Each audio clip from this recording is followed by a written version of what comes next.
Hello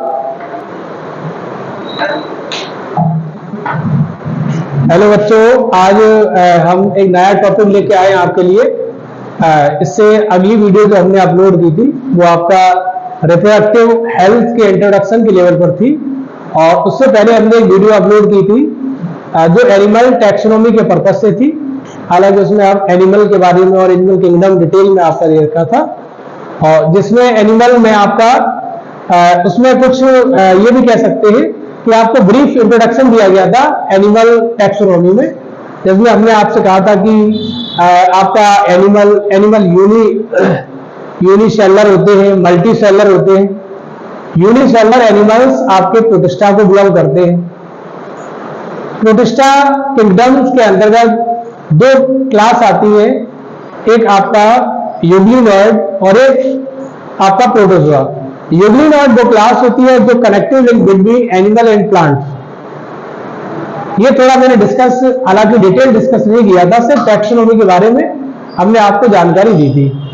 जब मैंने आपसे प्रोटोजोआ कहा तो प्रोटोजोआ जो प्रोटिस्टा की एक क्लास प्रोटोजोआ जो होती है, प्रोटोजोआ को बेसिस ऑफ लोकोमोशन के बेस पर जब देखा जाता है तो उसको 4 कैटेगरी डिवाइड किया जाता है: amoeboid protozoa, flagellated protozoa and आपका सीलिएटेड एंड स्पोरोजोआ।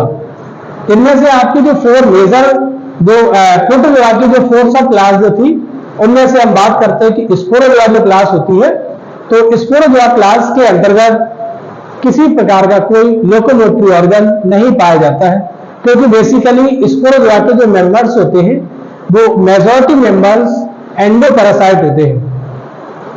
वो बॉडी के ह्यूमन बॉडी एंडोपैरासाइट का मीन्स होता है बेटा अंतः परजीवी। जैसे कि हम बात करते हैं आपका मलेरिया, पिछली वीडियो हम लोगों ने देखा था, हालांकि हम डिटेल मलेरिया पर ही एक वीडियो लेके आएंगे। लेकिन एनिमल टैक्सोनॉमी जो स्पोरोजोआ जो आपका प्रोटोजोआ की जो क्लास है, इसमें मैंने बताया था कि मलेरिया आपका आता है, जो प्लाज्मोडियम, इसको डिटेल में पढ़ना पड़ेगा। Life cycle of malaria detail में देखते हैं हम लोग। तो ये पिछली वीडियो में हमने काफी चीजें आपको बताई थी, लेकिन उसका हम एनिमल जब टैक्सोनॉमी में एनिमल किंगडम में जब हम लेक्चर को लेके आएंगे तो स्टार्टिंग में आपका सबसे पहले यूग्लिनॉइड का आपका डिटेल लेक्चर प्रोवाइड कराया जाएगा, और उसके बाद सीरियल में जो भी आपके लेक्चर होंगे वो सारे लेक्चर आपके अपलोड किए जाएंगे। लेकिन आज बेटा हम आपके सामने बॉटनी का एक बहुत अच्छा सा टॉपिक लेके आए हैं, जो नीट में लगभग 2 से 4 क्वेश्चन, लगभग 2 से 4 क्वेश्चन नीट में कंफर्म होते हैं। हर हालत में नीट में क्वेश्चन आते ही हैं। तो प्लांट हम टॉपिक आपके सामने लेके आए हैं जिसका नाम है मॉर्फोलॉजी ऑफ फ्लावरिंग प्लांट्स। यहां बेटा बात ये देखते हैं, ध्यान से समझिएगा आप लोग, बहुत ध्यान से समझना है चीजों को कि मॉर्फोलॉजी ऑफ फ्लावरिंग प्लांट्स क्या होता है। हालांकि इसकी एक्चुअली डेफिनेशन क्या होती है, तो आपका इधर देखिएगा, मैंने कहा study of external features of organ of plant. तो यहां पर हमें बेसिकली जो स्टडी करना है वो प्लांट्स के ऑर्गन की करना है। किसकी करेंगे? प्लांट्स के ऑर्गन की। जब प्लांट्स के ऑर्गन की बात करते हैं तो प्लांट्स के पास अगर एक टिपिकल प्लांट्स की हम बात करते हैं तो एक टिपिकल प्लांट्स में 2 पार्ट होते हैं। जैसे कि हम बात करते हैं एक टिपिकल प्लांट्स में 2 पार्ट्स होते हैं। जिस तरीके से हम लोग देखेंगे, ये आपका रूट, इसको स्टेम कहते हैं, और यहां से हो सकता है कोई ब्रांच और लीफ वगैरह भी, ये आपका लीफ होता है। और यहां हम बात करते हैं एक फ्लावर स्ट्रक्चर होता है। तो प्लांट्स के पास जो फ्लावर स्ट्रक्चर होता है ये उसका एक सेक्सुअल पार्ट है। प्लांट के पास जो सेक्सुअल स्ट्रक्चर होता है वो आपका फ्लावर होता है। जैसे कि हमने आपसे एक शब्द यूज किया कि ये हमारा एक सेक्सुअल स्ट्रक्चर है, सेक्सुअल स्ट्रक्चर। जब हम बात करते हैं कंप्लीटली, आपसे ये कहा जाता है कि प्लांट्स के पास में 2 टाइप्स के पार्ट होते हैं। एक पार्ट की बात करते हैं आपका, सपोज दैट मैंने ये कहा एक टिपिकली हमारे पास एक प्लांट्स है, और टिपिकली प्लांट्स के पास में 2 प्रकार के स्ट्रक्चर होते हैं। अगर एक स्ट्रक्चर की बात करते हैं तो आपका वेजिटेटिव स्ट्रक्चर होता है, वेजिटेटिव स्ट्रक्चर, और नेक्स्ट इसका पार्ट होता है, हम लोग इसको सेक्सुअल स्ट्रक्चर बोलते हैं। Sexual structure. तो यहाँ बेसिकली, हालांकि इसको हम जब 12th बायोलॉजी में, हालांकि हम कह सकते हैं 12th में बॉटनी का कुछ पोर्शन होता है, एक बहुत अच्छा सा टॉपिक है जिसका नाम है सेक्सुअल रिप्रोडक्शन फ्लावरिंग प्लांट, और वो टॉपिक पूरा का पूरा आपका डिपेंड है फ्लावर की मॉर्फोलॉजी पर। या हम ये कह सकते हैं कि मॉर्फोलॉजी ऑफ फ्लावरिंग प्लांट। तो इसीलिए हम बात करते हैं, यदि अगर आपका ये टॉपिक आपने बहुत अच्छे से डिटेल नॉलेज से अगर आपने इन चीजों को गेन किया, तो नेक्स्ट आपका 12th में जो आपका बॉटनी वाला पोर्शन है वो आप बहुत अच्छे से कर पाएंगे। यहां हम बात करते हैं मॉर्फोलॉजी। तो बेसिकली मॉर्फोलॉजी की बात करते हैं हम बिल्कुल हिंदी भाषा में, बिल्कुल फाड़ू लैंग्वेज में हम लोग पढ़ते हैं। तो हम लोग जब साइंटिफिक लैंग्वेज की बात करते हैं या थोड़ा हायर स्टैंडर्ड लेवल की बात करेंगे तो हो सकता है चीजें हमें कभी कभी समझ में नहीं आती। हम बिल्कुल सिंपल लैंग्वेज में बात करेंगे कि जब किसी एनिमल या कोई प्लांट, जब हम उसकी एक्सटर्नल स्टडी करते हैं तो उसको मॉर्फोलॉजी कहा जाता है। जब किसी एनिमल या प्लांट्स की एक्सटर्नल स्टडी करते हैं तो उसको मॉर्फोलॉजी कहते हैं। बेसिकली यहां हम बात करते हैं, मेरे पास एक टिपिकल प्लांट होता है। एक टिपिकल प्लांट्स में आपको दो प्रकार के स्ट्रक्चर मिलते हैं। एक अंडरग्राउंड पोर्शन होता है जिसको हम लोग रूट सिस्टम कहते हैं, और अंडरग्राउंड से जो ऊपर वाला पार्ट होता है उसको शूट सिस्टम कहते हैं। बात यहां आती है, यहां लिखा हुआ है study of external features of organ of plants. तो यहां ऑर्गन ऑफ प्लांट्स, प्लांट्स के पास में क्या क्या ऑर्गन होते हैं? प्लांट्स के पास में 2 टाइप्स के ऑर्गन होते हैं। एक आपका हम लोग कह सकते हैं एक vegetative part and sexual part. Plants के पास वेजिटेटिव पार्ट में आपका रूट, स्टेम और लीफ, क्या लिखा है वेजिटेटिव पार्ट। तो वेजिटेटिव पार्ट की बात करते हैं तो इसमें आपकी रूट, स्टेम एंड लीफ। और जब सेक्सुअल पार्ट की बात करते हैं तो इसमें आपका फ्लावर आ जाता है। कभी कभी बेटा एक बहुत अच्छा सा क्वेश्चन बनता है कि सेक्सुअल रिप्रोडक्शन, हालांकि सेक्सुअल रिप्रोडक्शन पूछा जाता है प्लांट में, या फिर ऐसे कह सकते हैं एक प्लांट्स के अंदर सेक्सुअल पार्ट कौन से होते हैं। तो कभी कभी फ्लावर का नाम तो दिया जाता है, बट फ्लावर से ही आपको पता होगा कि फ्लावर से ही फ्रूट्स बनता है, और फ्रूट्स के अंदर या इनसाइड सीड होता है। ये बहुत अच्छे से आपको समझ लेना चाहिए, क्योंकि ये पॉइंट्स आपका इस तरीके से कभी कभी पूछ दिया जाता है।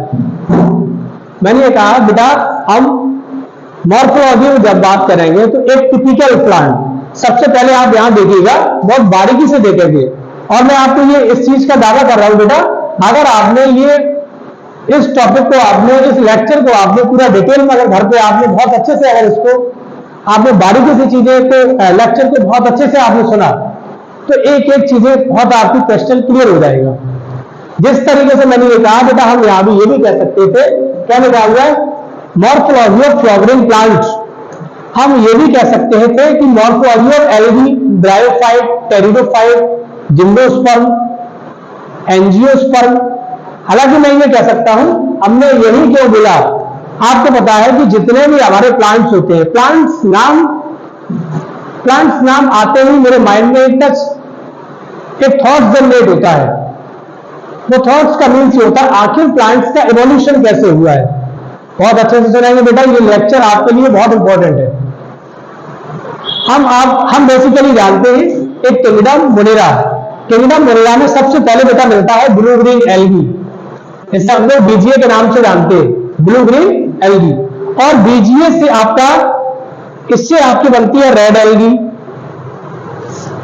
और रेड एल्गी के बाद हम बात करते हैं, इसके बाद आपका ब्राउन एल्गी,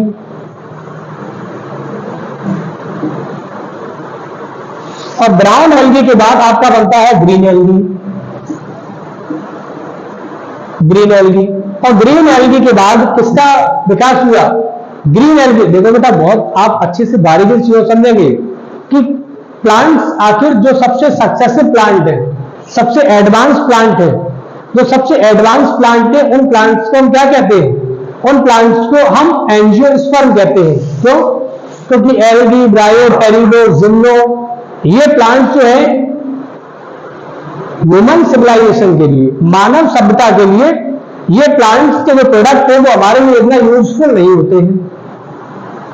हालांकि इकोनॉमिक इंपॉर्टेंस इसका हो सकता है, किसी प्लांट का इकोलॉजिकल इंपॉर्टेंस हो सकता है, बट जो ह्यूमन सिविलाइजेशन, मानव सभ्यता जिन प्लांट्स पर डिपेंड है वो आपका है एंजियोस्पर्म। और एंजियोस्पर्म में पूछा था सबसे एडवांस प्लांट कौन से, तो हम लोग मोनोकॉट का नाम यूज करते हैं। लगभग ऐसे आपके 12 कुछ ट्यूबर और कुछ सीरियल प्लांट्स होते हैं जिस पर पूरी मानव सभ्यता या ह्यूमन सिविलाइजेशन पर डिपेंडेंट है। यहां हम बात करते हैं, जैसे मैंने ये कहा, सबसे पहले आपका ब्लू ग्रीन एल्गी, साइनोबैक्टीरिया, और इसके बाद आपका रेड एल्गी बना। रेड एल्गी से आपका ब्राउन एल्गी का उद्भव हुआ, और ब्राउन एल्गी से आपका ग्रीन एल्गी, और ग्रीन एल्गी के बाद हम बात करेंगे तो ग्रीन एल्गी के बाद अगर यहां हम देखना चाहें तो ग्रीन एल्गी से आपका, इसके बाद आपका ब्रायोफाइट्स बने। क्या बने बेटा? ब्रायोफाइट्स। और ब्रायोफाइट्स के बाद टेरिडोफाइट्स का उद्भव हुआ, टेरिडोफाइट्स का। और टेरिडोफाइट्स के बाद हम लोग देखते हैं तो यह जिम्नोस्पर्म फॉर्म हुए, और जिम्नोस्पर्म के बाद भी देखा जाता है तो यहां एंजियोस्पर्म बने। और एंजियोस्पर्म में भी सबसे पहले डाइकॉट बना, और डाइकॉट के बाद आपके सबसे जो एडवांस पादप होते हैं वो मोनोकॉट होते हैं। कभी आपसे पूछा जाता है, कभी आपसे जब पूछा जाता है तो ये आपका, जिस प्रकार से मैंने आपसे एक शब्द यूज किया था कि प्लांट्स का आखिरकार इवोल्यूशन कैसे हुआ है, तो सबसे पहले आपके किंगडम मोनेरा, जहां आपके ब्लू ग्रीन एल्गी, जिनको नीले हरे शैवाल कहते हैं, या फिर इनको हम साइनोबैक्टीरिया के नाम से भी जानते हैं। तो साइनोबैक्टीरिया, ब्लू ग्रीन एल्गी, इनसे आपके रेड एल्गी बने। रेड एल्गी से फॉर्मेशन हुआ आपका ब्राउन एल्गी का, और ब्राउन एल्गी से आपका ग्रीन एल्गी। अगर ग्रीन एल्गी की बात करते हैं, एक्चुअली ग्रीन एल्गी, तो ग्रीन एल्गी रिलेटेड होते हैं ब्रायोफाइट से। ग्रीन एल्गी के बाद जो प्लांट्स का विकास हुआ है, यहां हम इन चीजों को थोड़ा रफ कर देते हैं, उसके बाद हम देखते हैं। जैसे कि मैंने आपसे एक शब्द यूज किया बेटा कि जो ग्रीन एल्गी है, तो ग्रीन एल्गी के बाद अगर हम बात करते हैं तो ग्रीन एल्गी के बाद आपका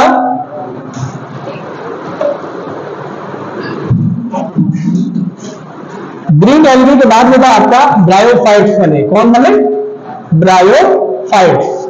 और ब्रायोफाइट्स के बाद विकास हुआ टेरिडोफाइट्स का, और टेरिडोफाइट्स के बाद आपके जिम्नोस्पर्म,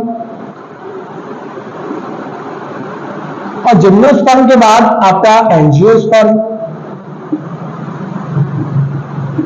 और एंजियोस्पर्म में सबसे पहले डाइकॉट आई। आपको नजर आता है कि सर डाइकॉट के प्लांट कुछ हर्बेसियस होते हैं, जैसे कि मस्टर्ड, तो सारे प्लांट्स डाइकॉट के, उनका स्टेम बहुत ज्यादा थिक नहीं होता है। बट बेसिकली हम ये जानते हैं कि मेजॉरिटी जो डाइकॉट होते हैं वो, उनका स्टेम बहुत ज्यादा थिक होता है, क्योंकि हम जानते हैं कि स्टेम उनका थिक इसलिए होता है ताकि स्टेम में सेकेंडरी ग्रोथ पाई जाती है।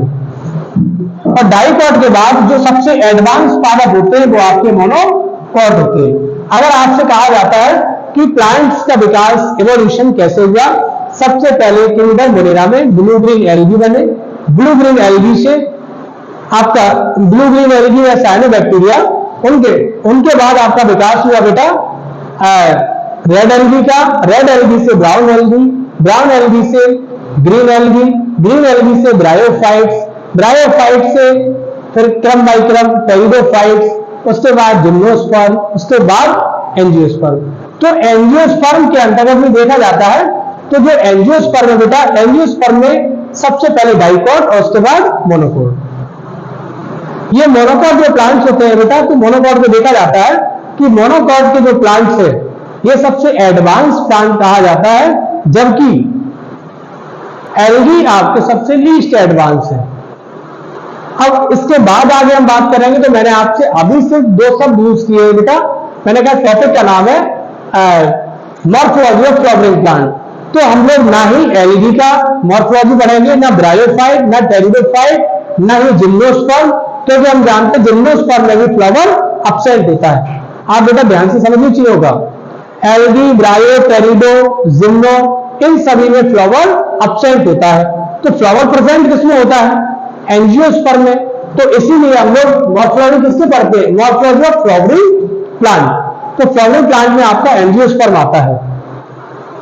जब हम इसकी बात करते हैं तो थोड़ा इसको रफ करते हैं, फिर आगे कंसेप्ट हम लोग इसको समझते हैं। जैसे कि बेटा हम अगर बिल्कुल बेसिक और जीरो लेवल से बात करेंगे, क्योंकि बहुत सारे बच्चे ऐसे होंगे कि जो कहीं ना कहीं बेटा अभी 12th के एग्जाम के लिए प्रिपरेशन कर रहे होंगे, चाहे वो सीबीएसई बोर्ड हो या वो यूपी बोर्ड के बच्चे हों। और हमारा तो मानना यही है, चाहे वो सीबीएसई बोर्ड 12th आपका बायोलॉजी या फिर आपका 11th हो, है ना, या फिर यूपी बोर्ड के बच्चों को, सभी बच्चे, या medical exam, neat and nursing इत्यादि कोई भी बच्चे हो, हम यहाँ बिल्कुल बेसिक जीरो से लेके और हम टॉप तक पढ़ेंगे। तो प्लांट्स मॉर्फोलॉजी के अंदर सबसे पहले बच्चों को ये चीजें नहीं समझ में आती है। हम सीड की बात करते हैं, सीड से बच्चों को समझ में आएगा। हालांकि मैंने ये कहा बेटा कि इस टॉपिक में सबसे पहले अगर मैंने एक शब्द आपसे यूज किया सीड, पहले तो आप सीड देखिएगा। सीड के जो टाइप्स होते हैं यहां मैं आपको थोड़ा ब्रीफ में डिस्कस कर रहा हूं ताकि आपको टॉपिक का थोड़ा डेप्थ समझ में आए। जैसे सीड की बात करेंगे तो सीड बेटा आपके 2 टाइप्स के होते हैं। एक मैंने यूज किया बेटा डाइकॉट सीड, और एक सीड आपका होता है जिसको हम लोग कह सकते हैं मोनोकॉट सीड। देखो डाइकॉट सीड और मोनोकॉट सीड में क्या डिफरेंस है, या हम ये कह सकते हैं कि difference between dicot plant and बेटा मोनोकॉट प्लांट। या हम ये डिस्कस बात करेंगे ताकि आपको आगे की मॉर्फोलॉजी थोड़ी बिल्डअप हो सके। मैंने आपसे सिर्फ यूज किया बेटा, आप बहुत अच्छे से बहुत फोकस करके आप सुनेंगे चीजों को। ये वीडियो आपके लिए इतना हेल्पफुल रहेगा कि आप एक बार मॉर्फोलॉजी, अगर इस लेक्चर को आपने ध्यान से देख लिया, आप मॉर्फोलॉजी को पढ़ने की जरूरत ही नहीं पड़ेगी। यहां मैंने एक शब्द यूज किया सीड। हालांकि बेसिकली कहते हैं सीड की स्टडी को क्या कहते हैं, मैंने एक शब्द यूज किया बेटा कि study of seed, study of seed, इसे हम लोग बोलते हैं स्पर्मोलॉजी। आपसे कहा जाता है स्पर्मोलॉजी क्या है, सीड के अध्ययन को स्पर्मोलॉजी कहते हैं। Seed generally divided into 2 categories, एक डाइकॉट एंड मोनोकॉट। देखो डाइकॉट सीड, मोनोकॉट सीड, और dicot plant and monocot plant, इनको आप और विशेष तरीके से इनको चीजों को सीखेंगे हम लोग। जब हमने आपसे कहा बेटा आपको मैंने डिफरेंट टाइप ऑफ सीरियल आपको दे दिए, ध्यान से समझना है बेटा। जब मैंने आपको हो सकता है लेस का सीड दे दिया, कैस्टर का दे दिया, आपका व्हीट का दे दिया, ग्राम का दे दिया, पी का दे दिया, हमने आपको लगभग बहुत सारे सीड आपको दे रखे हैं। सिर्फ आपको ये पहचानना है बेटा कि कौन सा सीड डाइकॉट है, कौन सा मोनोकॉट है। आप कैसे डिस्कस कर सकते हैं, कैसे पहचान सकते हैं ये सीड डाइकॉट है, ये मोनोकॉट है। सिर्फ आप बात को ध्यान से सुनेंगे तो एक एक चीज क्रिस्टल क्लियर हो जाएगा। हमने आपसे कहा बेटा देखो मेजॉरिटी एक समझने का एक सबसे एक छोटा सा मेथड है। अगर मैंने यहां एक शब्द यूज किया बेटा कि what is difference between dicot plant and monocot plant, तो यहां आप चीजों को देख सकते हैं कि जो सीड की बात करते हैं तो सीड से ही हम कहीं ना कहीं एक मॉर्फोलॉजिकली बेस्ड चीजों को बिल्डअप करेंगे। अगर बात करते हैं सीड तो हम लोग उसको यहां देख सकते हैं कि जब सीड की बात करते हैं तो यहां मैंने आपसे शब्द क्या यूज किया है, यहां मैंने शब्द यूज किया है कि difference between dicot and monocot.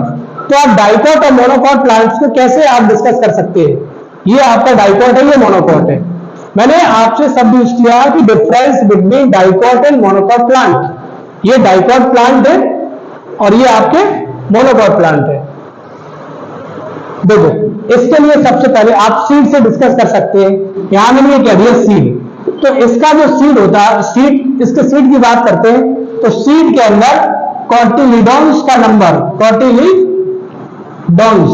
Cotyledons का जो नंबर होता है वो आपका 2 होता है।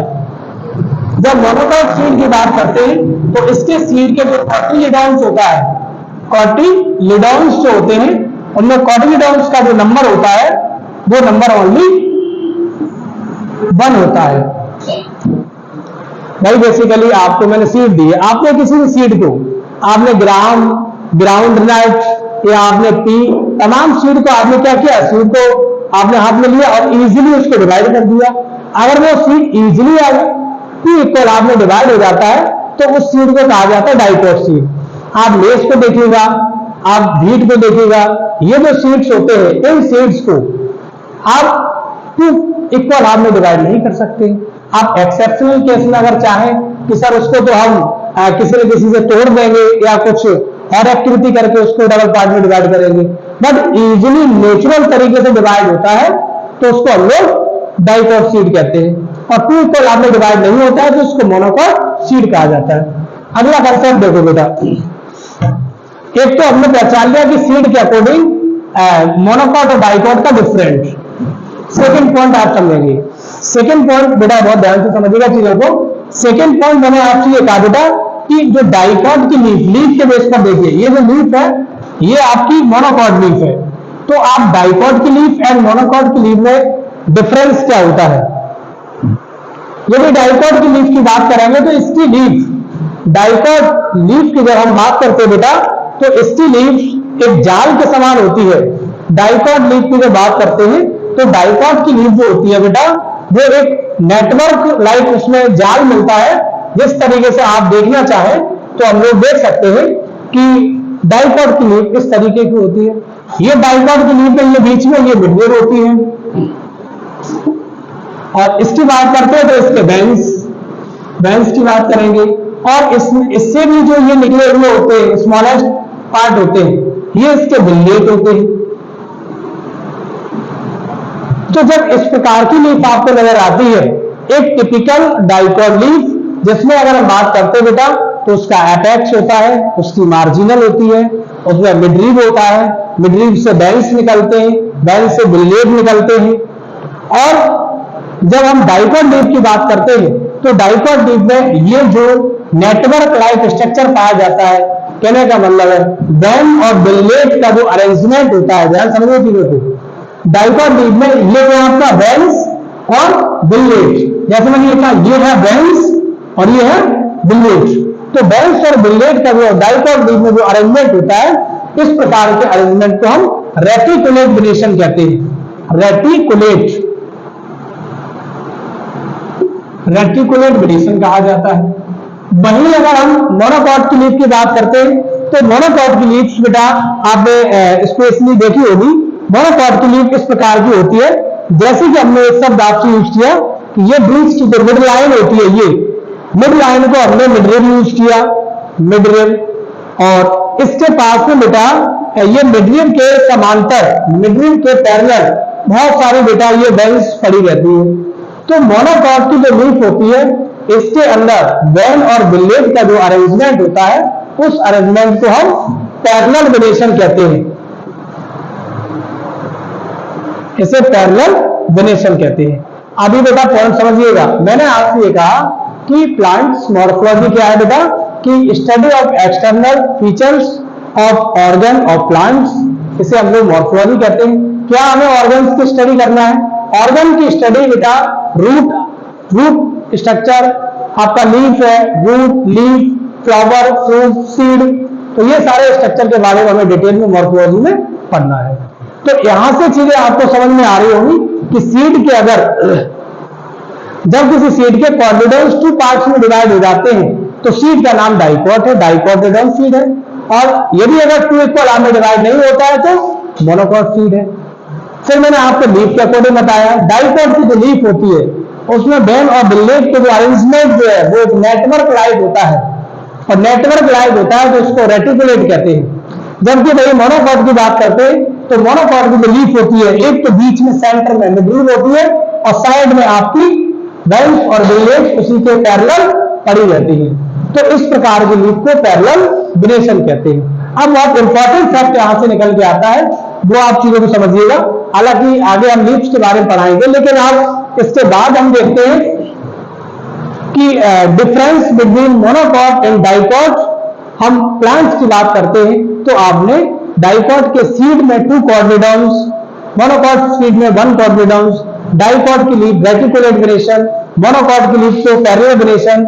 बट अब हम बात करते हैं आखिर डाइकोट का प्लांट्स आपको नजर आता है कहीं और मोनोकोट प्लांट्स कहीं नजर आता है तो आप कैसे उसको डिस्टिंग्विश कर सकते हैं, कैसे आप उसको पहचान सकते हैं? जब हम बेटा अगर डाइकॉट प्लांट्स अगर मेरे को मिलता है तो यहाँ मैंने बेटा लीफ के अकॉर्डिंग और सीड के कॉटिलिडोन्स के अकॉर्डिंग, और एक बात और करते हैं बेटा, एक नया पॉइंट इसी का आता है, जैसे हम लोग कह सकते हैं आपका, जैसे ये आपका रूट हो गया, स्टेम, तो इन चीजों के बारे में भी हम लोग डिटेल में देखेंगे। बट यहां हम बात करते हैं इसके रूट के बेस पे, और देख लीजिएगा, यदि अगर बेटा आप बात करेंगे कि डाइकॉट प्लांट्स हैं तो इसके अंतर्गत जो रूट्स मिलती है वो एक टैप रूट के समान मिलती है, टैप रूट।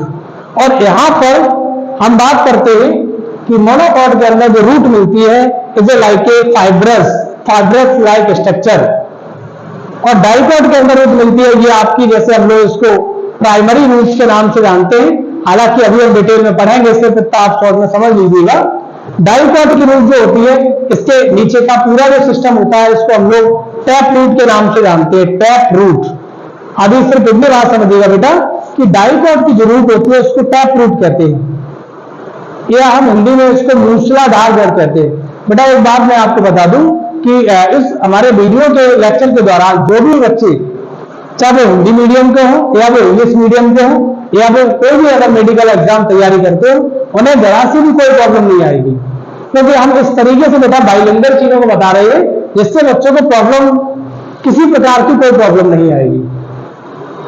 तो आपने difference between dicot and monocot plant से आपने देखा कि डाइकॉट की लीफ अगर जाल के रूप में है, नेटवर्क लाइक है तो रेटिकुलर वेनेशन, और मोनोकॉट में पैरेलल वेनेशन है या उसमें समांतर है तो उसको समांतर सिरा विन्यास कहते हैं। और जबकि सीड की बात करते हैं, कॉर्डिडोन्स का नंबर 2 है तो डाइकॉट और 1 है तो मोनोकॉट। अब हम बात करते हैं रूट। यदि बेटा रूट अगर इस तरीके की रूट होती है तो उसको टैप रूट कहते हैं, और अगर फाइब्रस लाइक स्ट्रक्चर होता है तो उसको मोनोकॉट कहते हैं। ये मोनोकॉट्स के अंदर देखी जाती है। और अगर हम बात करते हैं टैप रूट सिस्टम की बात करेंगे तो टैप रूट सिस्टम एनसीईआरटी दे रखा है as seen mustard. Tap root system आपका जो मिलता है बेटा वो आपका मस्टर्ड के अंदर देखा जाता है, मस्टर्ड। और एनसीईआरटी में फाइब्रस रूट का जो एग्जांपल उन्होंने दे रखा है वो आपका व्हीट का एग्जांपल दिया हुआ है। तो ये चीजें बेसिक आपको मैंने बताई जिससे हम प्लांट्स की मॉर्फोलॉजी वाले टॉपिक पर काम कर सकेंगे। यहां मैंने आपसे शब्द यूज किया था बेटा कि morphology of flowering plants, study of external features of organ of plants. मतलब यहां हम ऑर्गन और प्लांट्स की स्टडी करते हैं। अब ऑर्गन की बात आती है, प्लांट्स के पास कौन कौन से ऑर्गन होते हैं? हमने देखा प्लांट्स के पास 2 टाइप्स के ऑर्गन्स होते हैं, एक वेजिटेटिव पार्ट होता है, एक सेक्सुअल पार्ट होता है। वेजिटेटिव पार्ट में रूट, स्टेम, लीव्स आता है, और सेक्सुअल पार्ट में ओनली फ्लावर आता है। और जब हम वेजिटेटिव पार्ट की बात करते हैं तो मेजॉरिटी वेजिटेटिव पार्ट होता है, रूट, स्टेम, लीव्स, ये बेटा हमेशा एसेक्सुअल प्रोडक्शन में इन्वॉल्व होता है। और जब की बात करते फ्लावर तो फ्लावर आपका सेक्सुअल प्रोडक्शन में इन्वॉल्व होता है। अब हम आगे की चीजों को कंटिन्यू करते हैं कि मॉर्फोलॉजी में रूट प्लांट्स के क्या क्या ऑर्गन है। प्लांट्स के पास में जो इस टॉपिक में बेसिकली हमें डिटेल में पढ़ना है वो अब आप चीजों को आप थोड़ा मैं उसका इंट्रोडक्टिव चीजें बता दें कि आखिर इस प्लांट्स की समरी क्या है इस टॉपिक की, और इस टॉपिक में हम लोगों को पढ़ना क्या है। इस टॉपिक में स्टार्टिंग से आपको सबसे पहले रूट के बारे में पढ़ना है, और रूट के बाद हम लोगों को आप लीफ के बारे में, स्टेम के बारे में, ठीक है ना, root, stem, leaf, vegetative part पढ़ेंगे। इसके बाद हम फ्लावर को डिटेल में पढ़ेंगे। फ्लावर को हम यहां भी इतना डिटेल में पढ़ लेंगे फ्लावर को जो एज पर नीड हमारा कोई पॉइंट्स कहीं से कहीं स्किप ना हो सके।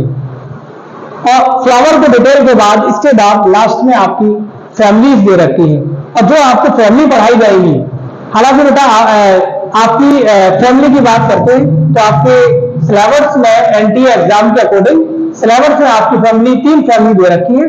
चौथी फैमिली एक और आपकी ब्रेसिकेसी जो दे रखी है, हालांकि इसका ब्रेसिकेसी जो फैमिली है इसमें इसका आधा पोर्शन दिया है, बाकी इसका डिटेल स्टडी इसकी नहीं है।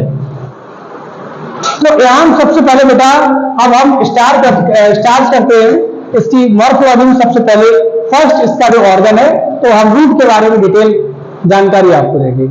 और आप जो है ना बहुत अच्छी तरीके से बारीकी तरीके से चीजों को सुनेंगे, एक एक चीज पूरा कंसेप्ट ऐसे क्रिस्टल क्लियर हो जाएगा, शायद आपने कभी इस तरीके से चीजों को सोचा भी नहीं होगा। तो चलो बेटा अब हम रूट के बारे में बात करते हैं। तो यहां बेटा जब रूट्स की बात करते हैं तो आप कौन समझेंगे बेटा, सबसे पहले बेसिकली रूट को पढ़ने से पहले थोड़ा हम डाइकॉट सीड के बारे में बात करेंगे, ताकि आप ये समझ पाओ कि सर आखिर ये इतना बड़ा प्लांट है, ये प्लांट आखिर बनता कैसे है।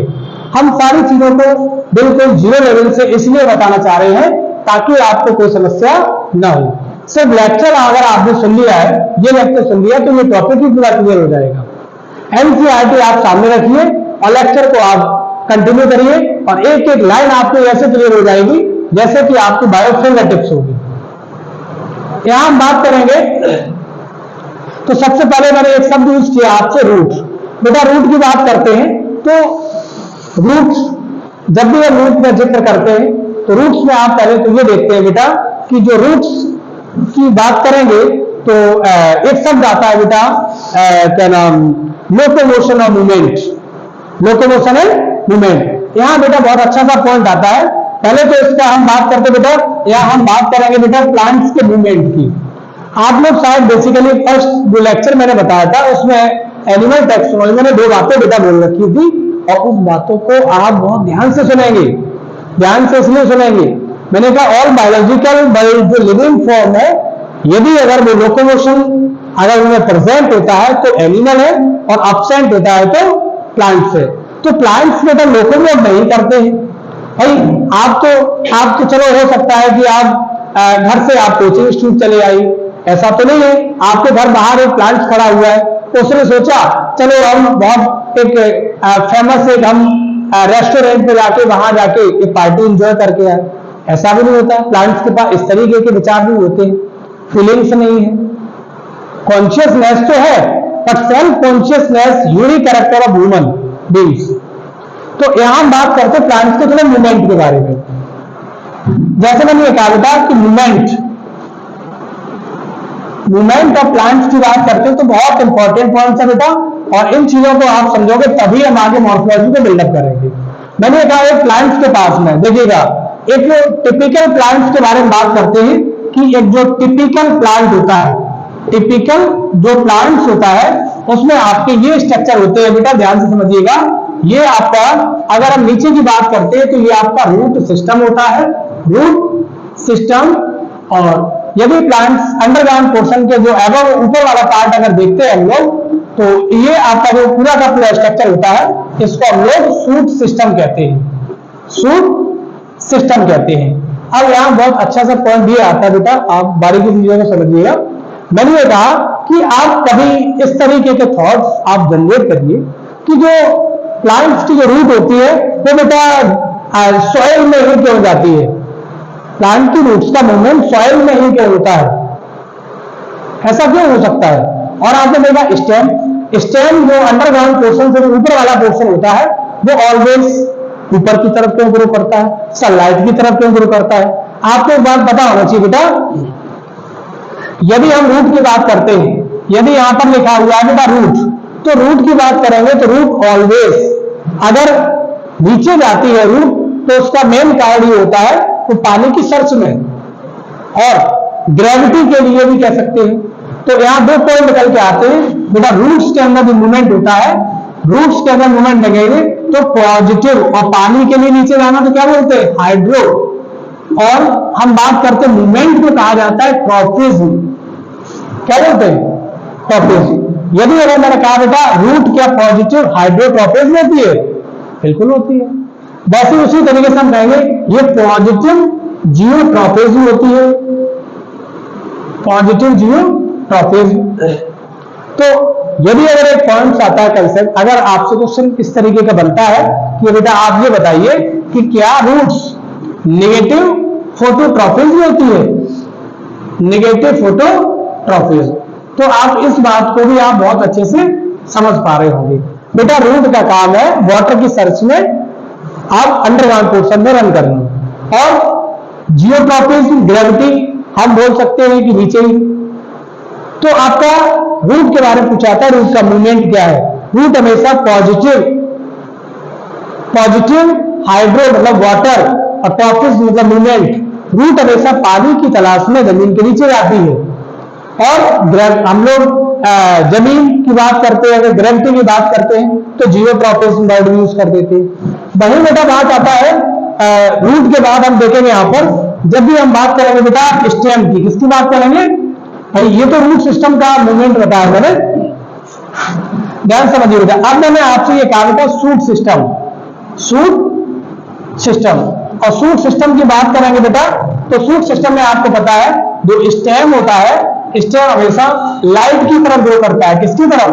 लाइट की तरफ ग्रो करता है। तो इसे हम लोग स्टेम को हम लोग कह सकते हैं कि सर ये पॉजिटिव फोटो माने लाइट, तो फोटोट्रॉपिज्म है।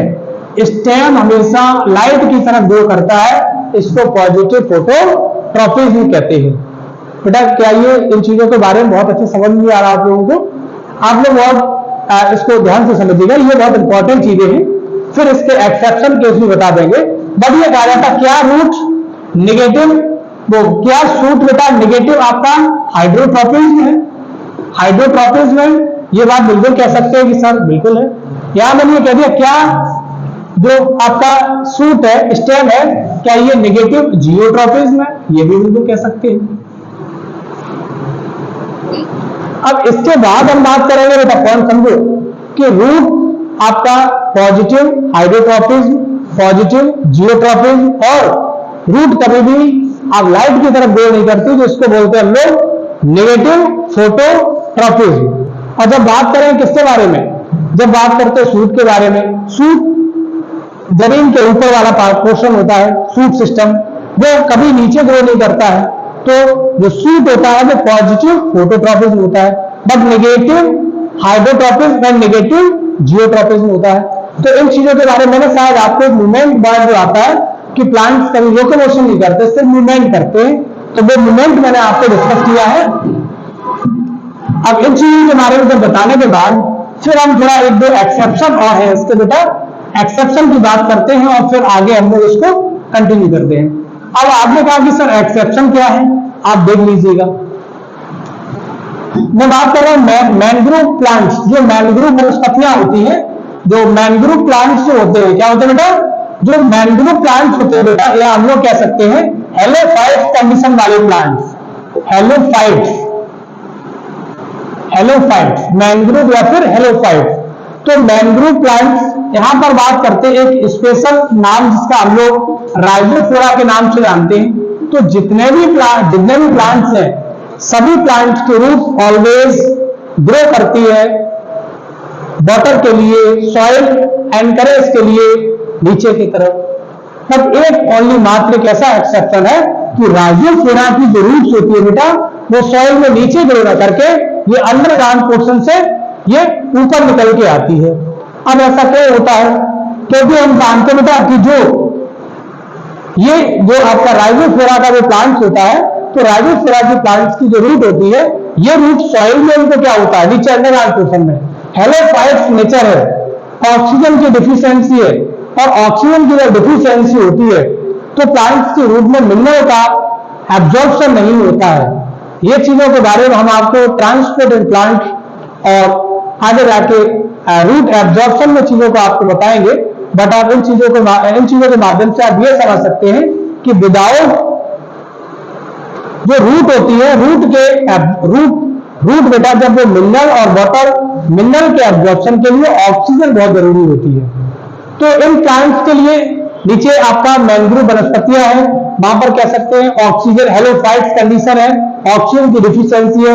तो ये प्लांट्स जो होते हैं, इन प्लांट्स का मेन कैरेक्टर ये होता है कि सपोज है अंडरग्राउंड नीचे ये जमीन में रूट तो जाती है बेटा, ये रूट जाने के बाद क्या करती है, ये मूव ऑन कराती है।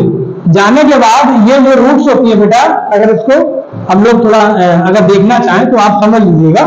जैसे मैंने आपसे डिस्कस किया कि ये रूट्स है जिसका नाम है राइजोफोर्स की रूट।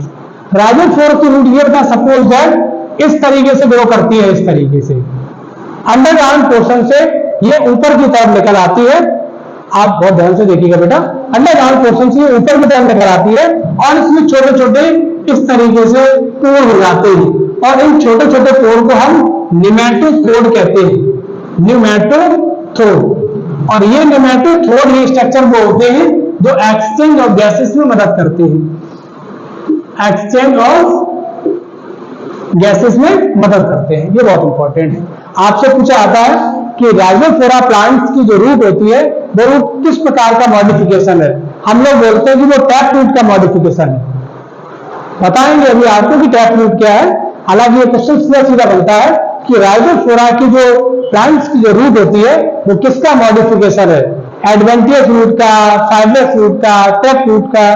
तो आपका जवाब आना चाहिए कि टैप रूट का मॉडिफिकेशन है।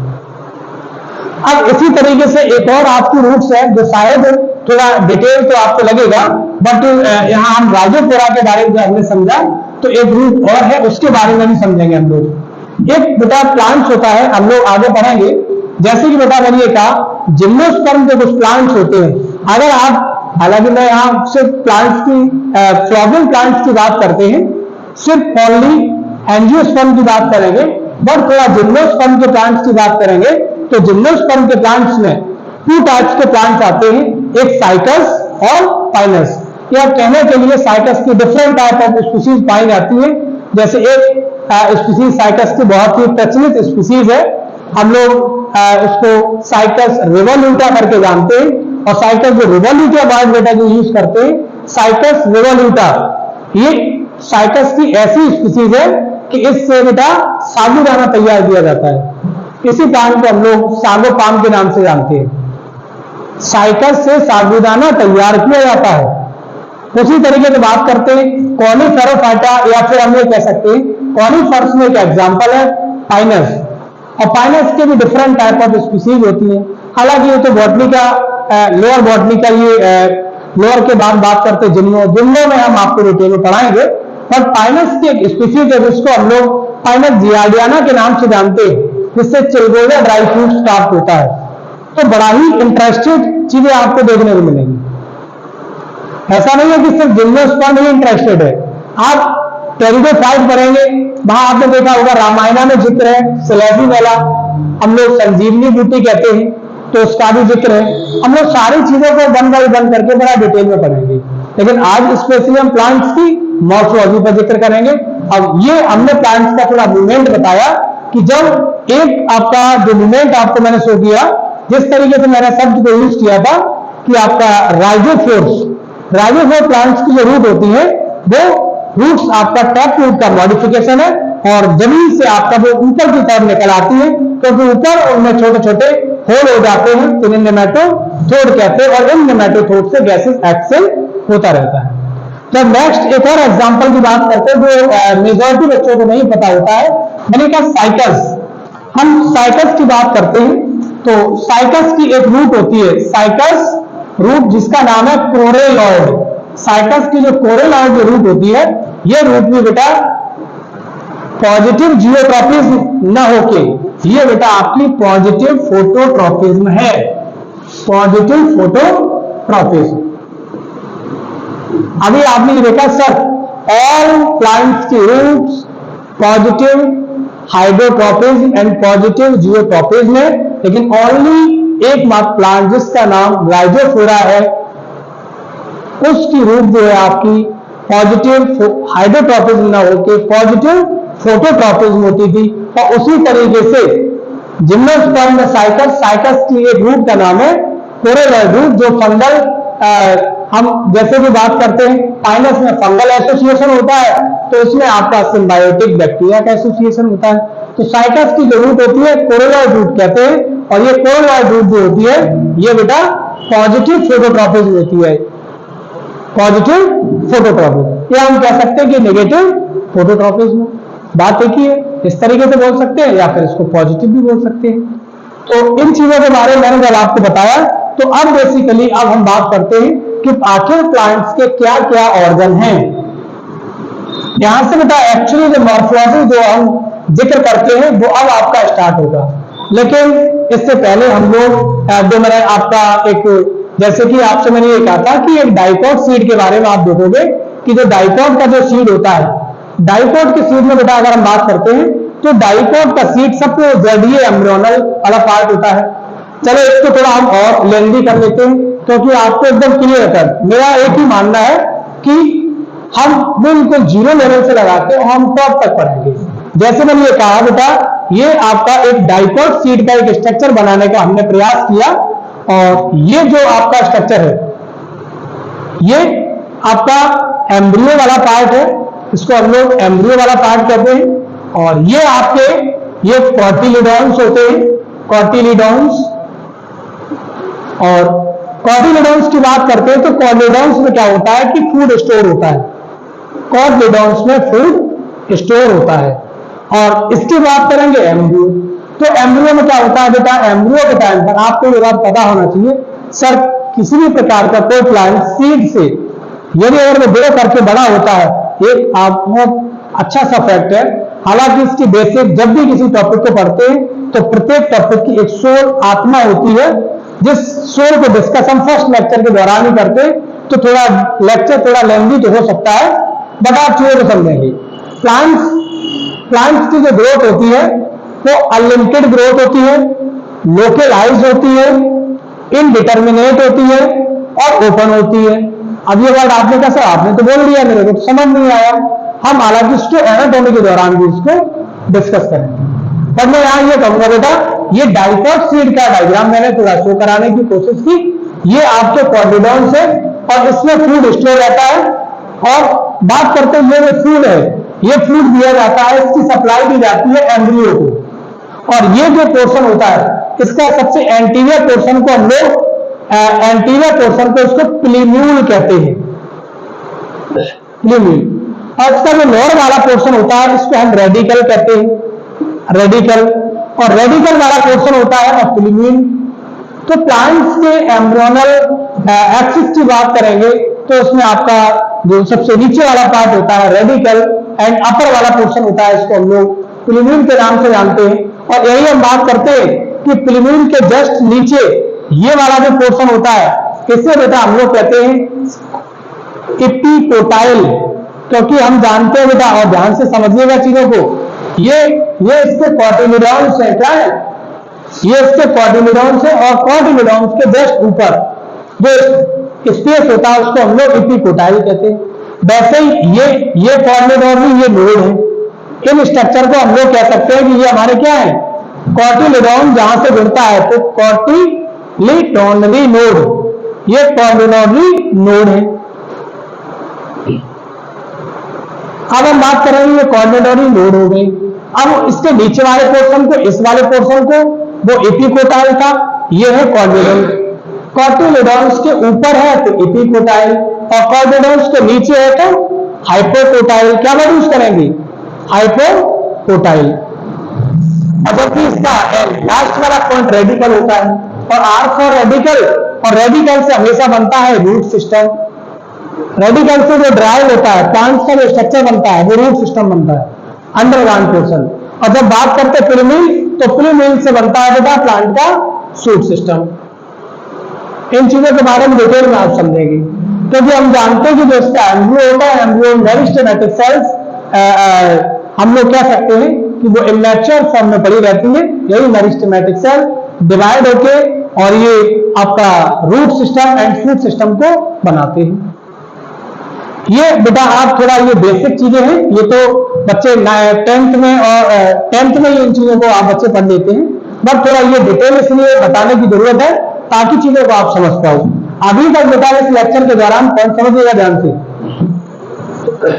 अभी तक इस लेक्चर के दौरान मैंने जो चीजें देखी है बेटा, हमने आपसे प्लांट्स मॉर्फोलॉजी वर्ड यूज किया था कि study of external features of organ of plants, जिसमें ऑर्गन ऑफ प्लांट्स आपका root, stem, leaves and flower of fruit and seed.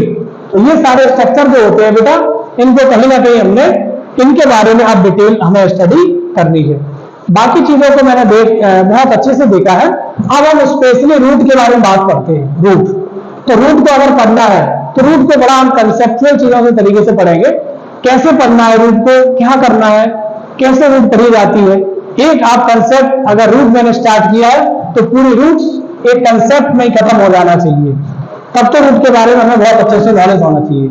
जैसे कि मैंने एक शब्द यूज किया रूट, तो रूट में आखिर हम लोगों को पढ़ना क्या है। सबसे पहले बेटा हम बात करेंगे कि रूट्स के बारे में यदि हम बात करेंगे तो सबसे पहले बात करेंगे कि type of roots. Type of roots, roots के टाइप क्या होते हैं। पहला आपका फर्स्ट पॉइंट मैंने यूज किया रूट के टाइप्स क्या होते हैं। सेकेंड हम बात करेंगे कि structure of root, structure of root, और इसके बाद हम बात करेंगे थर्ड कंसेप्ट जो आता है, ये स्ट्रक्चर ऑफ रूट हो गया, ये टाइप ऑफ रूट हो गया। यहां हम बात करेंगे बेटा मॉडिफिकेशन ऑफ रूट, ये आपका आता है मॉडिफिकेशन ऑफ रूट। तो type of root, structure of root and modification of root, इन चीजों के बारे में हमें विशेष अध्ययन करना है। भाई रूट के प्रकार क्या होते हैं, रूट का स्ट्रक्चर क्या है, रूट का मॉडिफिकेशन क्या है। अब वन बाय वन हम इन चीजों को देखते हुए अब हम देखते हैं बेटा कि जो आपका रूट है, रूट का टाइप्स क्या है। यदि हमें रूट के टाइप्स देखना, हमने आपसे सिर्फ एक शब्द यूज किया बेटा कि रूट्स के बारे में अगर डिटेल आपको पढ़ना है तो क्या क्या हमें कंसेप्ट क्या पढ़ना है कि रूट का टाइप्स क्या होता है, रूट्स का स्ट्रक्चर क्या है, रूट का मॉडिफिकेशन क्या है। Type of root, structure of root, modification of root. तो थोड़ा हम लोग स्पीड से चीजों को देखते हैं। जैसे कि सबसे पहले हमने एक शब्द यूज किया बेटा कि टाइप ऑफ रूट। जब हम लोग टाइप ऑफ रूट की बात करते हैं तो रूट जनरली बेटा अगर बेसिकली देखा जाए ओरिजिन की बेस पे देखते हैं हम लोग, तो रूट्स आपकी टू टाइप्स की होती है। एक इस तरीके से रूट को हम लोग बोलते हैं, एक को बोलेंगे ट्रू रूट्स, और इसको हम बोल सकते हैं फॉल्स रूट भी कह सकते हैं, फॉल्स रूट, या फिर इसको हम लोग एडवेंटियस रूट के नाम से भी जान सकते हैं, एडवेंटियस रूट, फॉल्स रूट या फिर एडवेंटियस रूट। अब बात ये आती है कि सर एडवेंटियस रूट और टैप रूट आपका या ये ट्रू रूट्स क्या होता है। हमने आपसे कहा बेटा ऐसे रूट्स जो रेडिकल से बनती है उसको ट्रू रूट्स कहते हैं, और अदर देन रेडिकल है तो आपका एडवेंटियस रूट है। ये सिर्फ रेडिकल और प्लूरल के बेस पे देखा जाता है। तो रूट्स के टू टाइप्स है, एक ट्रू रूट्स है, फॉल्स रूट। जब हम नेक्स्ट बात करेंगे कि इनके शेप और इनका डिफरेंट स्ट्रक्चर के बेस पे देखा जाता है तो रूट्स के थ्री टाइप है। यहां हम बात करते हैं सबसे पहले एक टैप रूट की बात करेंगे, फिर हम बात करेंगे बेटा फाइब्रस रूट, और इसके बाद हम बात करेंगे जिसे हम लोग कहते हैं एडवेंटियस, एडवेंटियस रूट। तो आप टैप रूट को देखिएगा और फाइब्रस रूट क्या है एंड बेटा आपका एडवेंटियस रूट। जब टैप रूट की बात करते हैं, यदि अगर हम टैप रूट की बात करेंगे बेटा तो tap root as seen mustard, tap root आपका मस्टर्ड प्लांट में मिलता है, mustard plant, especially tap root मिलेगा मोनोकॉट में, डाइकॉट में। जब हम फाइब्रस की बात करते हैं तो फाइब्रस स्पेशली मोनोकॉट, और यदि एडवेंटियस की बात करेंगे तो एडवेंटियस में आपका हम अगर कह भी सकते हैं आपका स्वीट पोटैटो भी आता है और एस्परगस भी आता है, एस्परगस, स्वीट पोटैटो और एस्परगस। एंड और भी अगर हम बात करते हैं एडवेंटियस में तो आपका मोनेस्ट्रा आ जाता है, मोनेस्ट्रा आ जाता है, एंड बेटा आपका ग्रास भी आ जाता है, ग्रास, मोनेस्ट्रा एंड बनियाइन ट्री, बनियाइन ट्री। तो यहां मैंने आपसे सिर्फ एक शॉर्ट फॉर्म में आपसे शब्द यूज किया बेटा कि टाइप ऑफ रूट में tap root, fibrous root, tap root, fibrous root and बेटा एडवेंटियस रूट। टैप रूट जो है वो डायरेक्ट बेटा हम बात करते हैं फ्रॉम रेडिकल, रेडिकल से फॉर्म होता है तो टैप रूट, और अदर में रेडिकल तो आपका एडवेंटियस। और यदि अगर फाइब्रस रूट में रेडिकल जो प्राइमरी रूट होती है वो जब रिड्यूस हो जाती है और वो उसके स्टेम के बेस से अगर फाइब्रस लाइक स्ट्रक्चर निकलते हैं तो उसको हम लोग फाइब्रस रूट कहते हैं। यहां अभी बेटा हमने एक कंसेप्ट ओनली मार्क पढ़ा हुआ है कि इसको हम लोग बोलते हैं कि type of root. Type of root की बात करेंगे बेटा तो डिफरेंट टाइप के रूट्स हमारी एनसीईआरटी में जो चीजों के बारे में डिस्कस है वो हम इन चीजों के बारे में बोलते हैं कि एक आपका टैप रूट है, फाइब्रस रूट है, एडवेंटियस है। Tap root as seen mustard plant देखा जाता है, मस्टर्ड डाइकोट है बट हर्बेसियस डाइकोट है, इस बात को भी आप बहुत विशेष तरीके से ध्यान में रखेंगे। जबकि फाइब्रस रूट की बात करते हैं तो एज सीन आपका मोनोकॉट, जैसे एग्जांपल आपका व्हीट का दे रखा है। जब एडवेंटियस की बात करते हैं तो sweet potato and grasses and मोनिस्टा इत्यादि या एस्परगस, ये सारे एग्जांपल हम लोग देखते हैं। जब हम बात करते हैं ये रूट हुआ, रूट में मैंने अभी से ये पढ़ा बेटा कि टाइप ऑफ रूट क्या है। जब टाइप ऑफ रूट्स के बारे में बात करेंगे बेटा तो थोड़ा हम इसके बाद बात करते हैं बेटा स्ट्रक्चर ऑफ रूट। जब भी हम स्ट्रक्चर ऑफ रूट्स की बात करेंगे, structure of root second concept आता है। हमने रूट में बताया था आपको कि रूट टाइप ऑफ रूट क्या है, स्ट्रक्चर ऑफ रूट क्या है, रूट का मॉडिफिकेशन क्या है। तो यहां बेटा सेकंड पॉइंट हम आपको बताएंगे बेटा कि स्ट्रक्चर ऑफ रूट क्या है। स्ट्रक्चर ऑफ रूट, जब हम स्ट्रक्चर ऑफ रूट के बारे में बात करते हैं तो इसको बेसिकली आपको बहुत ध्यान से समझना है चीजों को। स्ट्रक्चर ऑफ रूट हम बात करेंगे बेटा तो ये हमने इस प्रकार से टैप रूट का टैप रूट तरीके का एक आपने आपको डायग्राम मैंने आपको बनाया इसको। तो इसमें सबसे पहले आप देखेंगे टैप रूट के ऊपर ये जो स्ट्रक्चर आपको नजर आ रहा है, बहुत ध्यान से समझेंगे इन चीजों को। ये स्ट्रक्चर बेटा रूट, ये स्ट्रक्चर आपका रूट कैप कहलाता है और ये रूट कैप क्या करता है वो आप समझेंगे आगे। आपका एनसीईआरटी डायग्राम बना, आप एनसीईआरटी निकाल लेंगे, लेक्चर को आप बहुत अच्छे से ध्यान से सुनेंगे तो चीजें सारी क्लियर हो जाएंगी। यहां मैंने आपसे एक शब्द यूज किया बेटा कि यहां आपका इस तरीके से सब टर्मिनल एंड पर एक आपका टिश्यू पाया जाता है और इस टिश्यू को हम लोग मेरिस्टेमेटिक कहते हैं। मेरिस्टेमेटिक टिश्यू, ये हम लोग कह सकते हैं। यहां पर जो मेरिस्टेम की सेल होती है वो मेरिस्टेमेटिक एक्टिव फॉर्म में होती है और यही सेल्स डिवाइड होकर सेल्स को ऊपर की तरफ अरेंज करती रहती है। जिस तरीके से मैंने आपको सब यूज किया है कि इस तरीके से ये सेल्स लंबाई में अरेंज हो जाती हैं और इन सेल्स को हम कहा जाता है कि ये सेल लंबाई में अरेंज हो गई है तो इनको हम लोग बोलते हैं region of elongation. Region of elongation. और यही सेल आगे जाके जब ये मैच्योर हो जाएंगे तो इस रीजन को हम लोग मैच्योरेशन रीजन के नाम से नाम देते हैं। इसको बोलते हैं region of maturation. Region of maturation. और यहां पर आपको कुछ स्ट्रक्चर मिलते हैं, हेयर लाइक स्ट्रक्चर मिलते हैं बेटा, जिनको हम लोग रूट हेयर के नाम से जानते हैं। ये जो स्ट्रक्चर होते हैं बेटा इनको बेसिकली हम लोग रूट हेयर कहते हैं, इनको हम लोग रूट हेयर कहा जाता है। और जो बेटा जो रूट हेयर होते हैं ये आपके रूट हेयर यूनिसेल्युलर होते हैं। कैसे होते हैं? यूनिसेल्युलर होते हैं और इनका मेन फंक्शन होता है कि वाटर एंड मिनरल का एब्जॉर्प्शन करना। वाटर एंड मिनरल का एब्जॉर्प्शन करना, ये रूट हेयर का मेन काम होता है, वाटर एंड मिनरल का एब्जॉर्प्शन करना। सही मायने में कहा जाए बेटा कि यदि अगर आपसे क्वेश्चन किया जाए कि बेटा आप बताइए पाइनस के अंदर रूट हेयर नहीं पाए जाते, बहुत इंपॉर्टेंट फैक्ट है।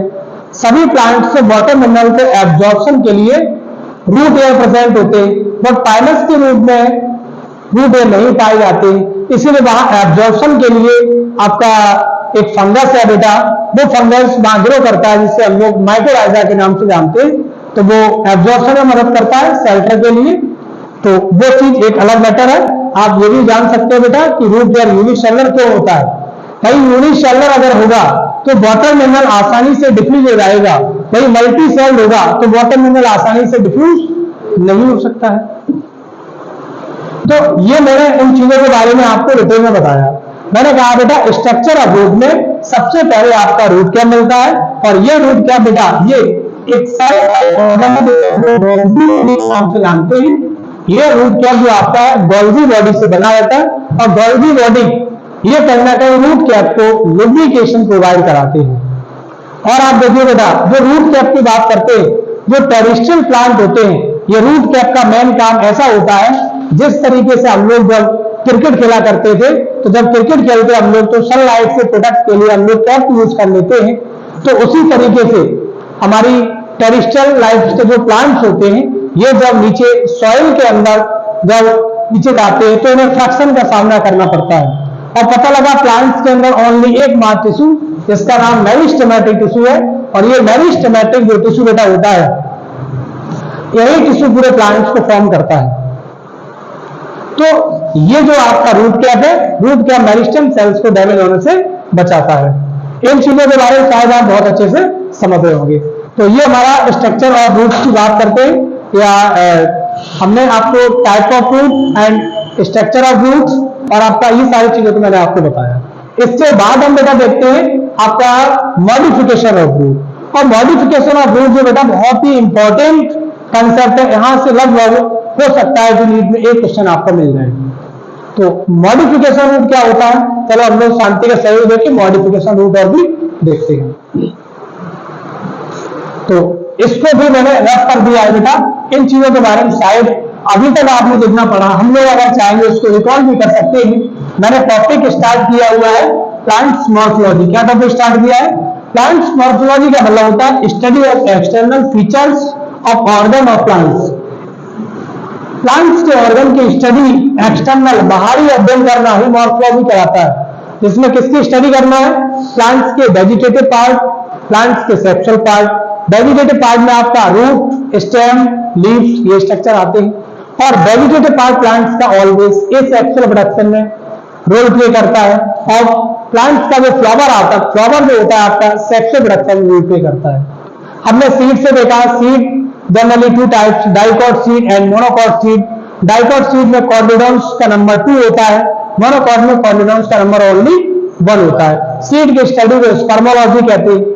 जब एक डाइकॉट सीड को स्वैप कराया जाता है तो उसमें उसका बेटा उसके पास 2 कॉर्डिडोन्स होते हैं, बीच में एम्ब्रियोनल मिलता है, और एम्ब्रियोनल का जो लोअर मोस्ट पोर्शन होता है रेडिकल होता है, रेडिकल से रूट सिस्टम बनता है, और प्रीमियल से शूट सिस्टम बनता है। अब हम बात करते हैं जो कॉर्डिडोन्स होते हैं उनमें जो फूड भरा रहता है, तो फूड बेटा प्लांट्स के एम्ब्रियो को दिया जाता है, और जिससे वो फीड के एम्ब्रियो को, जिससे वो आगे जाके इलॉन्गेशन कर पाता है। तो यहां हमने रूट्स का मूवमेंट भी देखा, और हमने रूट का स्ट्रक्चर भी देखा, टाइप ऑफ रूट भी देखा। अब बहुत मेन कंसेप्ट आता है जिसके बारे में अगर हम बोलना चाहेंगे तो बेटा आपका आता है मॉडिफिकेशन ऑफ रूट, और इसको बहुत ध्यान से समझेंगे। यहां मैंने एक शब्द यूज किया बेटा मॉडिफिकेशन, मॉडिफिकेशन ऑफ रूट। जब हम मॉडिफिकेशन ऑफ रूट की बात करते हैं तो आप यहां देखेंगे मॉडिफाई, सबसे पहले यहां बेटा देखिएगा, जैसे मैंने ये कहा रूट्स का प्राइमरी काम होता है, रूट्स का प्राइमरी फंक्शन होता है कि वाटर मिनरल का एब्जॉर्प्शन एंड अंडरग्राउंड पार्ट से जो ऊपर वाला भाग होता है उस प्लांट को सपोर्ट देना, ये इसका प्राइमरी फंक्शन होता है। वाटर मिनरल का एब्जॉर्प्शन करना एंड उसका कंडक्शन में मदद करना, और अंडरग्राउंड पोर्शन से ऊपर वाले पोर्शन को सपोर्ट देना। बट इसके प्राइमरी काम के अलावा इसके सेकेंडरी काम भी होते हैं। जैसे हम इसके मॉडिफिकेशन ऑफ रूट की हम बात करते बेटा, तो सबसे पहले यहां हम बात करेंगे कि कभी कभी रूट क्या करता है बेटा, ऐसा नहीं होता है, कभी कभी रूट गुस्से में भी आ जाता है। भाई आपको गुस्सा आता है तो रूट को भी गुस्सा आ जाता है। आपने कहा सर रूट को कैसे गुस्सा आता है? अगर आपसे कहा जाता है बेटा क्या आप रूट्स को कभी खा सकते हैं, आप कहोगे सर कोई बेवकूफ ही होगा जो कोई रूट को खाएगा, बट ऐसा नहीं होता है बेटा। कभी कभी अनफेवरेबल कंडीशन में पेरिनेशन के लिए रूट भी अपने अंदर फूड को स्टोर करती है। तो फर्स्ट इसका फंक्शन क्या है? Storage of food, storage of food. तो ऐसे भी बेटा कोई रूट्स हैं जो फूड को स्टोर करती हूं, आप बता सकते हैं क्या? हालांकि चलो कोई बात नहीं। अब हम बात करते हैं स्टोरेज ऑफ फूड। सेकेंड बेटा सपोर्ट का काम करेगी भाई, सपोर्ट का इसका मेन फंक्शन है। जब हम नेक्स्ट कंसेप्ट की बात करेंगे बेटा तो ये आपका रूट बेटा ब्रीथिंग रूट भी होती है, ब्रीथिंग रूट, ये बहुत इंपॉर्टेंट है points. Breathing root, storage of root, support और ब्रीथिंग, ये क्या क्या पॉइंट्स होता है। अगर हम कहना चाहें बेटा तो हम लोग ये भी कह सकते हैं, एक इसका और फंक्शन होता है वेजिटेटिव प्रोपेगेशन। वेजिटेटिव प्रोपेगेशन, हालांकि वेजिटेटिव प्रोपेगेशन की बात करते हैं तो वेजिटेटिव प्रोपेगेशन एक मेथड है एसेक्सुअल रिप्रोडक्शन का, और जिसमें आपको जानकारी हो बेटा कि जो रूट के थ्रू अगर वेजिटेटिव प्रोपेगेशन होता है तो डहेलिया जैसे प्लांट्स होते हैं या अदर और भी प्लांट्स आपके होते हैं। स्टेम के थ्रू आपने अगर किसी के घर पर रोज बहुत अच्छा सा देखा, आपने रोज को कट किया, आपने घर इम्प्लांट करा लिया। लीफ के थ्रू भी बेटा जन्म होता है, लीफ के थ्रू भी वेजिटेटिव एसेक्सुअल रिप्रोड्यूस होता है। आपने लीफ के बारे में सुना होगा, जिसे हम लोग जनरली पत्थर चट्टा के नाम से जानते हैं, ब्रायोफिल्म बोलते हैं। लोग अपना साइंटिफिक वे देहात में निकालते हैं कि वो स्टोन को खत्म करता है, वो एक अलग मैटर है। तो यहाँ स्पेशली इन रूट्स के बारे में बात करते हैं कि इसका स्टोरेज क्या है और सपोर्ट में रूट कैसे प्ले करती है, और ब्रीथिंग रूट्स में इसका क्या फंक्शन होता है। ब्रीथिंग रूट कह सकते हैं, आप रेस्पिरेटरी रूट भी कह सकते हैं। जब हम आपको फिजियोलॉजी पढ़ाएंगे बेटा तो हम एक डिफरेंट थिंग्स पे पढ़ाएंगे। What is difference between breathing and respiration, बहुत बड़ा डिफरेंट है। ब्रीथिंग एंड रेस्पिरेशन में बहुत बड़ा डिफरेंट है, और वो डिस्कस करेंगे हम आपको जब भी ह्यूमन फिजियोलॉजी में, जो आपको मेडिकल कॉलेज में पढ़ने को मिलता है, जिसे हम लोग breathing and exchange of gases या रेस्पिरेटरी सिस्टम से जुड़ी हुई चीजों को बताते हैं। तो फर्स्ट आपका पॉइंट्स आपका दे रखा है बेटा कि स्टोरेज ऑफ फूड। तो पहले हम बात करते हैं फर्स्ट पॉइंट में, जिस तरीके से हमने रूट का स्ट्रक्चर पढ़ा, रूट का टाइप्स देखा और रूट का स्ट्रक्चर, रूट्स का टाइप। अब हम बात करते हैं रूट का मॉडिफिकेशन। तो रूट के मॉडिफिकेशन की जब बात करेंगे बेटा तो इसमें फर्स्ट स्टेप मैंने आपको बोला था कि फूड स्टोरेज। ऐसी भी रूट होती है जो फूड को स्टोर करती है, ये बात आपको बेटा बतानी है। ये बातें आपको समझ आ रही होंगी शायद। मैंने कहा फूड को स्टोर कौन कौन रूट्स कर सकती हैं बेटा। अगर रूट फूड का स्टोर ना करें तो रूट्स को हम कभी नहीं खाएंगे। आपसे अगर कहा जाता है क्या बेटा आप रूट्स को खाते हैं, आपने कहा सर मैं तो रूट को नहीं खा सकता हूं। मैंने कहा क्या आप बेटा गाजर खाते हैं, मूली खाते हैं, चुकंदर खाते हैं? कि हाँ सर ये तो खाते ही हैं। तो ये बेटा ऐसा नहीं है, पॉइंट समझना कि रूट अपने अंदर जब फूड को स्टोर करता है तो हमारे लिए भोजन होता है। और जैसे कि बात करते हैं बेटा, अगर हम स्टोरेज की बात करते हैं तो एक आपकी कॉनिकल रूट होती है, जिसे हम लोग कॉनिकल रूट कहते हैं। और नेक्स्ट की बात करेंगे तो ये फ्यूजिफॉर्म रूट। और इसके बाद आपका नेक्स्ट कंसेप्ट आता है जिसे हम लोग नेपिफॉर्म के नाम से जानते हैं, नेपिफॉर्म रूट। और एक और रूट हम पढ़ लेते हैं आपको, जिसको बेटा हम लोग कहते हैं आपका ट्यूबरस रूट। बेटा सीधे एग्जांपल पूछे आते हैं कि इसे कॉनिकल रूट क्यों कहते हैं, इसको फ्यूजिफॉर्म क्यों कहते हैं, ये नेपिफॉर्म क्यों कहा जाता है, और ये ट्यूबरस रूट क्यों कहा जाता है। ये सीधा सीधा आपका स्टोरेज का मॉडिफिकेशन है। जब हम बेटा बात करते हैं, आप ध्यान से समझिएगा, एकदम क्रिस्टल क्लियर हो जाएगा। एक एक पॉइंट्स बारीकी से मैं बता रहा हूं। बेटा कॉनिकल का मीन्स क्या होता है? आपने कभी गाजर तो देख ली होगी। गाजर का बेटा जो शेप होता है, गाजर का जो शेप होता है वो कॉनिकल शेप होता है। जो आपकी कैरेट होती है उसका शेप कैसा होता है? कॉनिकल। और कॉनिकल जो शेप होता है तो इसीलिए उसको हम लोग कॉनिकल रूट के नाम से जानते हैं। तो कॉनिकल रूट या हम कह सकते हैं carrot is the best example of conical root. जब हम बात करते हैं फ्यूजिफॉर्म, चलो इसका एग्जांपल भी लिख दे रहे हैं। वो कैरेट का एग्जांपल बेटा आपका क्या होता है? किस प्रकार की रूट होती है कैरेट? Conical root. फ्यूजिफॉर्म की बात करते हैं, आप रेडिस के बारे में आपने बात सुना होगा कि radish is the example of fusiform. बेटा फ्यूजिफॉर्म का मीन समझिए, बहुत इजी है।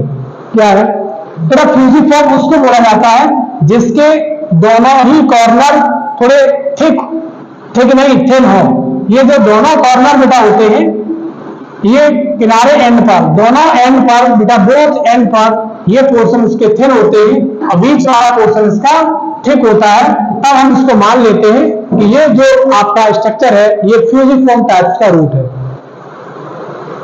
जब किसी रूट्स के एंडिंग पोर्शन थिन होते हैं और बेटा बीच का पोर्शन थिकर होता है, इस प्रकार के रूट्स को हम लोग फ्यूजिफॉर्म रूट कहते हैं या स्पिंडल शेप का बोल सकते हैं। तो ये आपका रेडिस इसका बेस्ट एग्जांपल है फ्यूजिफॉर्म रूट्स का। आगे बेटा हम बात करते हैं मैप्रीफॉर्म। बेटा आपने मैप्रीफॉर्म सभी लोगों ने देखा होगा, आपने मैप्रीफॉर्म्स की बात अगर हम करते हैं तो आपने चुकंदर के बारे में देखा होगा, बीटा वल्गैरिस कहते हैं इसको। तो चुकंदर जो आपका होता है वल्गैरिस, बीटा वल्गैरिस, तो बीटा की बात करते हैं कि beta vulgaris is the best example of napiform root. अब आपने कहा सर ट्यूबरस क्या है? जो ट्यूबर के समान दिखाई देता है, इसको थोड़ा रफ कर देते हैं इसको।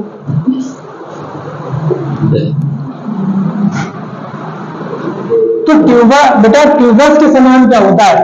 आप ट्यूबर का मीन समझ रहे होंगे सर, ट्यूबर तो कहीं ना कहीं ये अंडरग्राउंड पोर्शन का एक स्ट्रक्चर है, जिसे हम लोग ट्यूबर को अगर हिंदी में चाहें तो उसको कंद के नाम से जानते हैं, हिंदी में उसको कंद के नाम से जानते हैं।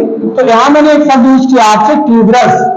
जो ट्यूबरस टाइप्स की जो रूट होती है, तो ट्यूबरस टाइप की रूट आपकी स्वीट पोटैटो, ट्यूबरस टाइप्स की रूट का जो बेस्ट एग्जांपल होता है वो स्वीट पोटैटो होता है। तो यहां तक हमने चीजों को देखा बेटा। मैंने अभी ये कहा कि रूट्स की जब बात कही मैंने आपसे, तो रूट्स का टाइप ऑफ रूट क्या है, स्ट्रक्चर ऑफ रूट क्या है, मॉडिफिकेशन ऑफ रूट क्या है।